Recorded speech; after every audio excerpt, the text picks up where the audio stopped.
नमस्कार, the dark reality of Mughals के इस एपिसोड में आपका स्वागत है और इस एपिसोड में हम बात करने वाले हैं बख्तियार खिलजी की और नालंदा विश्वविद्यालय के जलने के एपिसोड के बारे में।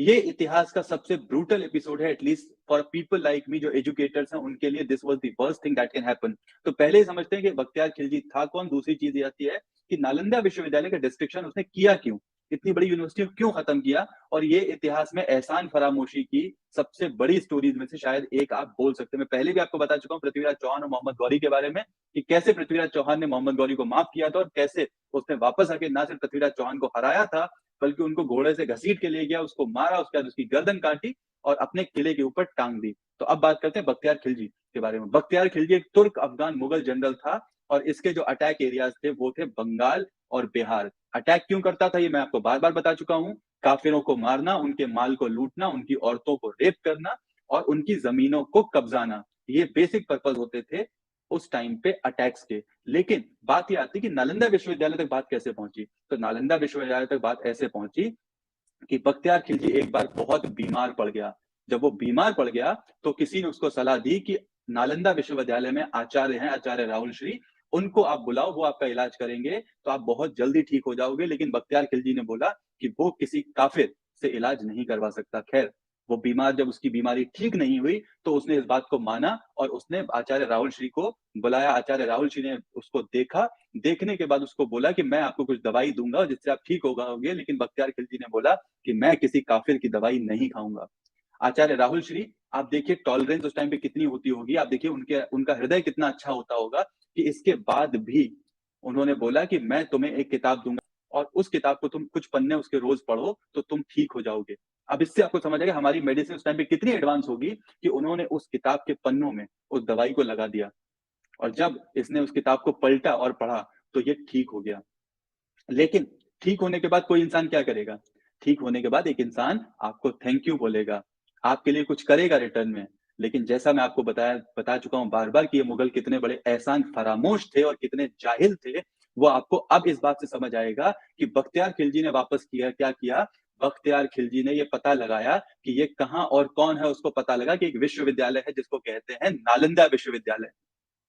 जब उसको ये पता लगा तो उसने कहा कि मैं ऐसे कैसे इस बात को एक्सेप्ट करूं कि काफिर मुझसे ज्यादा जानते हैं, काफिरों के पास मुझसे ज्यादा दिमाग है और काफिरों के पास हमसे ज्यादा नॉलेज है। और इसलिए उसने डिसाइड किया इस नॉलेज के हब को डिस्ट्रॉय करने का।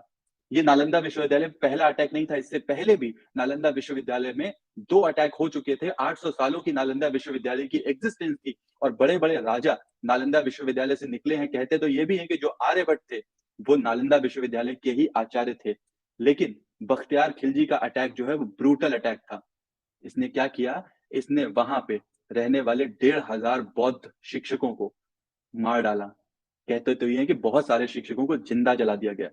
वैसे ही वहां पे उस टाइम पे 10,000 स्टूडेंट्स थे जिनको मार दिया गया। और उसके बाद हुआ इस यूनिवर्सिटी के डिस्ट्रक्शन का काम शुरू। इस यूनिवर्सिटी में इतना ज्ञान कहां से था? इस यूनिवर्सिटी के ज्ञान का सोर्स था नालंदा विश्वविद्यालय की लाइब्रेरीज। नालंदा विश्वविद्यालय में उस समय पे 3 लाइब्रेरीज बड़ी-बड़ी हुआ करती थी, जिनमें शायद 1 लाख से ज्यादा किताबें थी या कुछ लोग कहते हैं 10 लाख से ज्यादा किताबें थी। और बहुत सारी किताबें, क्योंकि उस टाइम पे प्रिंटिंग प्रेस नहीं हुआ करती थी, तो ये ओरिजिनल मैन्युस्क्रिप्ट थी। ओरिजिनल वर्क था 800 सालों का नालंदा विश्वविद्यालय का। लेकिन इस जाहिल बख्तियार खिलजी ने क्या किया? इसने उस विश्वविद्यालय को तोड़ दिया, वहां पे 1500 टीचर और 10,000 स्टूडेंट्स को मार दिया, जिंदा जला दिया और नालंदा विश्वविद्यालय की लाइब्रेरी को आग लगा दी। नालंदा विश्वविद्यालय की लाइब्रेरी में इतनी किताबें थी कि कहते हैं कि 3 महीने तक ये लाइब्रेरी धू-धू कर जलती रही, उसमें से आग खत्म नहीं हुई। 3 महीने तक ये आग जलती रही, इतनी किताबें थी, इतना हमारा ज्ञान था जो एक बेवकूफ जाहिल की वजह से डिस्ट्रॉय हो गया। क्या आपको आपकी एनसीईआरटी किताबों ने ये डिटेल में बताया है? क्या आपको इस रियलिटी के बारे में पता है?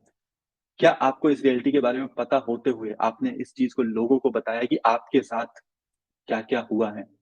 हो सकता है ये आप इस चीज को इस बात में छोड़ दें कि ठीक है, जो हुआ सो हुआ, लेकिन जो हुआ वो आगे नहीं होगा इसकी गारंटी क्या है? इसलिए आपको ये सारी चीजें पता होनी चाहिए।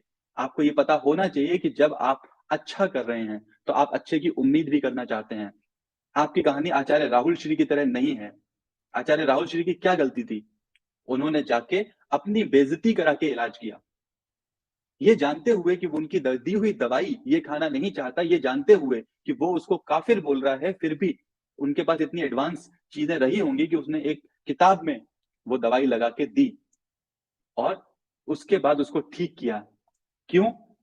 जिससे कि वो वापस आए, उनको मारे, उनको तबाह करे और उस विश्वविद्यालय को तबाह करे जो 800 सालों से एग्जिस्ट करता था। ज्ञान का महासागर था उस टाइम पे नालंदा विश्वविद्यालय, जिसको एक बेवकूफ जाहिल के पागलपन ने खत्म कर दिया। और ये थी कहानी बख्तियार खिलजी और नालंदा विश्वविद्यालय की।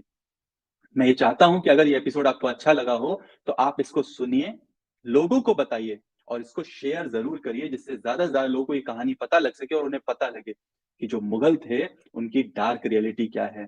जो आपको हसीन सपने दिखाए जाते हैं मुगलों के बारे में एनसीईआरटी किताबों में और पूरी दुनिया में जो मुगलों के गुणगान होते हैं, ये मुगल ऐसे नहीं थे। ये जाहिल थे, गंवार थे, अनपढ़ थे और सिर्फ ब्रूटल थे, जिनको ये पता था कि काफिरों को मारना और उनको लूटना ये सिर्फ इनका काम था। तो thank you so much for joining me in this episode of the dark reality of Mughals. अगले एपिसोड में एक और ब्रूटल किस्सा, एक और डार्क रियलिटी आपको बताऊंगा मुगल्स की, और आपको ये बताऊंगा कि क्या क्या हुआ है हमारे इतिहास में जो आपको शायद ना पता हो।